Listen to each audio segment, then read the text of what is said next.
오늘은 사사기 3장 말씀입니다.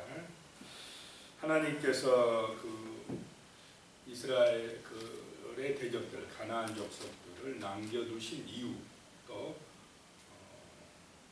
사사 에훗 온니엘에 대해서 말씀을 하고 있습니다.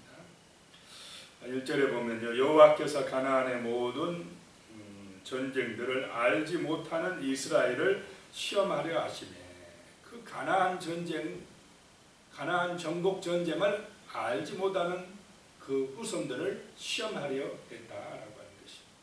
전쟁을 경험한 사람들하고 경험하지 못하는 사람들하고 이 생각하는 것이 차이가 날 수밖에 없습니다.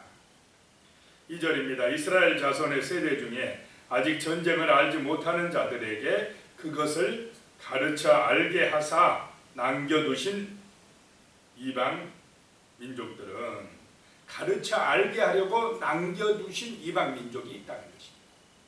그 전쟁에서 이기려면은 하나님의 말씀에 순종해야만이 이긴다는 것을 가르쳐 주려고 이방 민족을 남겨두셨다라고 하는 것입니다. 늘 우리는 하나님의 말씀을 통해 가르침을 받는 은혜가 임하시길 바랍니다. 날마다 세상의 가르침만 받는 것이 아니라 말씀을 묵상하고 기도하면서 하나님께서 우리에게 말씀하시는 것, 하나님의 뜻을 배우려고 사모해야 된다는 것입니다. 그렇게 남겨두신 민족이 3절에 블레셋의 5 군주들과 모든 가나안 족속과 시돈 족속과 바알 헤르본 산에서부터 하만 입구까지 레바논 산에 거주하는 히 족속이라. 4절입니다. 남겨두신 이방 민족들로 이스라엘을 시험하사 여호와께서 모세를 통하여 그들의 조상들에게 이르신 명령들을 순종하는지 알고자 하셨더라. 그 이방 족속들을 이기는 길은 순종해야 된다는 것입니다. 순종하면 이기고 순종하지 아니하면 지고, 이것이 바로 이스라엘의 역사입니다. 오늘 우리 성도님들에게도 같이 적용해야 된다는 것입니다. 우리가 말씀에 순종하면 사단이 약해집니다. 불순종하고 죄 지으면 사단이 세집니다. 그래서 우리는 사단에게 힘을 주면 안 됩니다. 말씀으로 은혜 받고 말씀에 순종함으로 사단이 무너지게 하는 것이 우리의 사명인 줄로 믿습니다. 6절에 보면요, 그들의 딸들을 맞아, 이스라엘이 이방 족속들의 딸들을 맞아 아내로 삼으며 자기 딸들을 그들의 아들들에게 주고 또 그들의 신들을 섬겼더라. 하지 말라고 하는 일을 지금 이스라엘이 행하고 있습니다. 세속화되고 세상과 타협하고 그렇게 적당히 살아가고 있습니다. 죄의 심각성을 모르고 있는 것입니다. 그렇게 하면서 조금씩 세상에 지금 동화되어 가고 있습니다. 세속화되어 가고 있다는 것입니다. 왜 그러냐? 전쟁을 모르는 그 세대들이 죄의 심각성을 모르기 때문에 그렇다라고 하는 것입니다. 자, 7절에 보면 이스라엘 자손이 여호와의 목전에 악을 행하여 범죄하니까 자기들의 하나님 여호와를 잊어버리고, 악을 행하여 여호와를 잊어버리고 바알들과 아세라들을 섬긴지라, 우상을 섬긴지라. 이 3가지, 악을 행하는 것과 하나님을 잊어버리는 것과 그 바알과 아세라를 섬기는 것은 같은 것입니다. 하나님 잊어버리면 우상 숭배하게 되고, 우상 숭배하면 뭐하게? 악한 사람이 되게 되어 있습니다. 그래서 하나님 떠나는 것 자체가 벌써 악의 시작입니다. 죄의 시작이라는 것입니다. 그렇게 범죄하니까 하나님이 어떻게 합니까? 이제 징계를 한다고 그랬어요. 징계를 합니다. 8절에 여호와께서 이스라엘에게 진노하사 그들을 메소포타미아 왕 구산 리사다임의 손에 파셨으므로 이스라엘 자손이 구산 리사다임을 8년 동안 섬겼더라. 징계하시는 것입니다. 징계하면 또 이스라엘이 어떻게 한다고 그랬습니까? 회개하고 또 잘못했다고 부르짖어요. 자, 9절에 보면요, 이스라엘 자손이 여호와께 부르짖음에 회개하며 막 힘들다고 어렵다고 그냥 눈물 흘리니까, 그러면 하나님께서 사사를 세워 구원해 줬다는 것입니다. 여호와께서 이스라엘 자손을 위하여 한 구원자를 세워 그들을 구원하게 하시니 그는 곧 갈렙의 아우 그나스의 아들 온니엘이라. 악사의 남편이죠. 갈렙의 사이. 이건 이제 첫 번째 사사로 등장하는 것입니다. 사사는 재판을 하는 사람, 또 다스리는 사람, 쇼페팀이라고 그랬습니다. 자, 10절에 여호와의 영이 그에게 임하셨으므로 그가 이스라엘의 사사가 되어 나가서 싸울 때에 여호와께서 메소포타미아 왕 구산 리사다임을 그의 손에 넘겨주심에 온니엘의 손이 구산 리사다임을 이기니라. 자, 온니엘이 용감해서 이긴 게 아니라 믿음으로 순종하니까 하나님께서 이기게 하셨더라라고 하는 것입니다. 오늘 이 시대에도 정말 우리가 말씀을 붙들고 기도하심으로 믿음으로 살아가심으로 하나님이 이기게 하시는 은혜가 임하시기를 축복합니다. 그래서 11절에 그 땅이 평온한 지 40년에 그나스의 아들 온니엘이 죽었더라. 온니엘이 사는 동안에 이 40년 동안 이스라엘은 평화롭게 잘 살았다는 것입니다. 그러면 계속 그 믿음 가지고 살아가야 되는데 또 어떻게 된다는 것입니까? 자, 12절에 또 범죄한다는 것입니다. 이스라엘 자손이 또 여호와의 목전에 악을 행하니라. 자, 범죄하면 또 하나님이 뭐 합니까? 징계하신다라고 하는 것입니다. 그러자 이스라엘 자손이 여호와의 목전에 악을 행함으로 여호와께서 모압 나라 왕 에글론을 강성하게 하사, 그 이방 나라 모압 나라를 강성하게 하사 이스라엘을 대적하게 하시네. 그렇습니다. 하나님이 징계하십니다. 13절에 모압 왕 에글론이 암몬과 아말렉 자손들을 모아가지고, 이 세 나라가 또 연합해가지고 와서 이스라엘을 쳐서 종려나무 성읍을 점령한지라. 종려나무 성읍이 어디라고 그랬습니까? 여리고다. 종려나무는 대추야자 나무입니다. 굉장히 달았죠. 빨간 대추야자의 나무. 이것은 척박한 땅에 잘 된답니다. 그래서 여리고 근방에 이런 나무들이 지금도 많이 있습니다. 14절에요. 이에 이스라엘 자손이 모압 왕 에글론을 18해 동안 섬기니라. 18해 동안 이제 종살이해야 됐습니다. 이 모압 나라에 종살이 하니까 또 얼마나 힘들겠습니까? 남의 나라 식민지 생활을 하니까. 그러니까 또 어떻게 하느냐? 이스라엘이 부르짖는 것입니다. 15절에 이스라엘 자손이 여호와께 부르짖으매 여호와께서 그들을 위하여 또 이제 한 구원자를 세우셨으니 그는 곧 베냐민 사람 게라의 아들 옌손잡이 에웃이라. 이스라엘 자손이 그를 통하여 모압 왕 에글론에게 공물을 바칠 때에, 지금 이스라엘은 모압의 식민지니까 매년 뭐를 바치고 있다고요? 공물을 바치러 모압 나라에 공물을 바쳐야 돼. 그런데 그 공물을 바치러 가는 사람이 누구냐? 옌손잡이 에웃이라는 것입니다. 이 옌손잡이는, 이 시대에는 옌손잡이는 수치스러운 존재다, 이렇게 취급받던 시절입니다. 그래서 태어날 때부터 옌손잡이는 아니었던 것 같습니다. 뭔가 사고가 오른손을 다쳐서 못 쓰든지, 아니면은 특별한 훈련을 받아가지고 그냥 왼손도 잘 쓰게 훈련 받았든지 해서 좌우지간 뭔가 부족한 존재로 여겨진다는 것이 왼손잡이는. 이 모습은 또 무슨 의미가 있느냐? 불순종에서 정말 신앙이 불구가 된 이스라엘을 상징하고 있는 것입니다.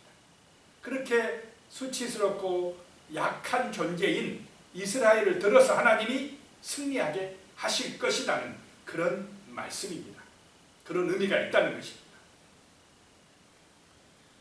16절에요. 그래서 에웃이 길이가 한 규빗 되는 약 30cm 되는 한 규빗이 45cm 정도 되는 좌우의 날선 칼을 만들어 그의 오른쪽 허벅지에 차고 17절에 곡물을 모압 왕 에글론에게 바쳤는데 에글론은 매우 비둔한 자였더라. 좀 이 에글론이 좀 약간 어리석은 자였던 것 같습니다. 18절에 에훗이 곡물 바치기를 마친 후에 곡물을 메고 온 자들을 보내고 같이 온 사람들을 보내고 19절에 자기는 길갈 근처 돌 뜨는 곳에서부터 돌아와서 길갈은 옛날에 그 12돌을 세우고 하나님 앞에 약속했던 언약을 맹세했던 장소입니다. 그곳에 뭐가 있었느냐? 돌 뜨는 곳이 있는데 돌 뜨는 곳은 채석장 같은 것입니다. 거기서 그런데 이 돌 뜨는 곳이 돌을 떠서 뭘 만드는 곳이느냐? 우상을 만드는 곳입니다. 그모스 우상. 그모스 우상은 모압의 신입니다. 전쟁의 신이라고 합니다. 그 우상 숭배하면 전쟁에서 이긴다고 믿고 있었습니다. 그모스 우상 만드는 거. 그래서 모압은 산의 아이들을 그 그모스 우상 앞에 불태워 바치는 그런 우상을 만드는 그곳에서 돌아섰다는 것입니다.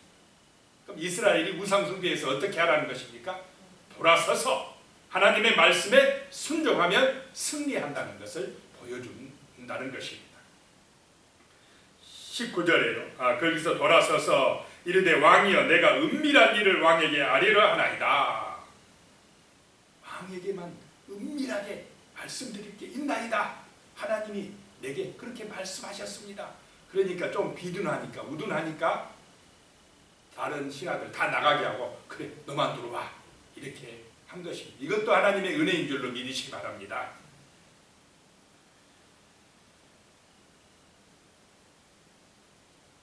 자, 20절에 에훗이 그에게로 들어가니 왕은 서늘한 다락방에 홀로 앉아. 이 서늘한 다락방이 화장실이랍니다. 왕의 화장실 혼자 앉아 있는 중이라 에훗이 이르되 내가 하나님의 명령을 받들어 왕에게 아랠 일이 있나이다 하며 왕이 그의 좌석에서 일어나니 21절에요. 에훗이 왼손을 뻗쳐 그의 오른쪽 허벅지 위에서 칼을 떼어 왕을 찌르매 왕을 죽이게 되는 것입니다. 23절에 그리고 에훗이 현관에서 나와 다락문들을 뒤에서 닫아 잠그니라. 그리고 24절에 에훗이 나간 후에 왕의 신하들이 들어와서 다락문들이 잠겼음을 보고 이르되 왕이 분명히 서늘한 방에서 화장실에서 그의 발을 가리우신다 하고 발을 가리신다는 것은 용별을 보고 있는 중이다. 그래서 우리가 지금 들어가면 안 된다고 기다렸다는 것입니다. 그런데 한참을 기다려도 왕이 나오지 아니하니까 열쇠를 가지고 들어가 보니까 왕이 죽었더라라고 하는 것입니다. 그 사이에 에훗은 이미 도망을 쳤습니다. 그리고는 27절에 그가 에훗이 이르러 에브라임 산지에서 나팔을 불매 이스라엘을 모았다는 것입니다. 군대를 모아서 이스라엘 자손이 산지에서 그를 따라 내려오니 에훗이 앞서가며 참 믿음으로 이 사사가 믿음으로 앞서가니까 이스라엘이 또 순종하니 모압을 어떻게 하더라? 이기더라라고 하는 것입니다. 29절에 그때 모압 사람 양 10,000명을 죽였으니 모두 장사요 모두 용사라. 한 사람도 도망하지 못하였더라. 그들이 장사고 용사여도 이스라엘 백성들이 하나님의 말씀에 순종하면 이스라엘이 이기고 범죄하고 불순종하면 누가 이깁니까? 이방 나라가 이기는 그런 일이 일어납니다. 그래서 오늘날 이 시대도 우리가 하나님 말씀에 순종하면 우리가 세상을 이기고 그래서 막 세상을 무자비하게 하라는 말이 아니라 세상의 제약을 이기고 어둠의 권세를 이기고 하나님 나라를 만들어갈 줄로 믿습니다. 그런데 우리가 말씀을 잊어버리고 세상을 따라가고 세상하고 타협하고 적당히 죄짓고 그렇게 살면서 탐욕에 빠지면 오히려 우리는 세상의 밥이 된다라고 하는 것입니다. 그래서 30절에 그날에 모압이 이스라엘 수하에 굴복하매 그 땅이 80년 동안 평온하였더라. 하나님이 이제 평안하게 해줬더라. 순종하니까 그렇게 되었다라고 하는 것입니다. 자, 31절에 한 절 딱 나오는데요. 에훗 후에는 아낫의 아들 상갈이 있어 소모는 막대기로 블레셋 사람 600명을 죽였고 그도 이스라엘을 구원하였더라 라고 말씀하고 있습니다. 아낫의 아들 상갈, 이 상갈이란 이름은 이스라엘 이름이 아니라는 것입니다. 이방 족속들이 잡족이라고 그래가지고 이스라엘과 함께 나와서 애국에서 나와서 같이 살던 다른 민족입니다. 그 다른 민족인 상갈을 통해서도 하나님이 상갈을 사사로 세웠다는 것입니다. 그래서 하나님은 믿음 있는 사람이면 이방 족속도 사사로 세우고 구원한 줄로 믿으시기 바랍니다. 여기서 아낫의 아들, 아낫은 무엇이냐면 아낫은 그 아스다롯의 이름입니다. 다른 이름. 그러니까 이방 신의 이름이에요. 그러니 아마 이 상갈은 이방 신을 믿는 그런 사람이었는데 하나님의 말씀으로 변화를 받아서 구원자, 사사로 세워졌다라고 하는 것을 볼 수가 있습니다. 그래서 그 이방 신들, 이 아스다롯 신을 믿는 사람들을 물리친다는 것이. 여기서 소모는 막대기라고 하는 것은 바알 신의 형상이 뭐로 되느냐? 이 머리가 투구를 썼는데 소 모양의 투구를 썼습니다. 그래서 소모는 막대기라는 것은 그 바알 신을 상징하는 것입니다. 바알 신을 섬기는 사람들을 무너뜨렸다는 것입니다. 자기 자신도 바알을 믿었던 사람이었는데 이제 하나님의 말씀으로 변화를 받아서 그런 이방 족속을 징계하는 하나님의 사사가 되었다라고 하는 의미입니다. 정말 오늘 우리에게도 이런 은혜가 함께 하시기를, 말씀으로 순종함으로 하나님이 지키시고 도우시고 은혜 주시고 승리하게 하시는 그런 놀라운 복을 받아 누리시기를 축복합니다. 기도드리겠습니다. 하나님 아버지, 참으로 이스라엘이 말씀에 순종하면 승리하고 불순종하면 패배하는 것을 보았습니다. 아버지 하나님, 참으로 우리의 마음속에 하나님을 의지하고 하나님의 말씀에 순종하는 믿음을 주시어서 세상 가운데서 그리스도의 능력을 나타내고 복음의 증인으로 승리하게 하여 주시옵소서. 예수님의 이름으로 기도드리옵나이다. 아멘.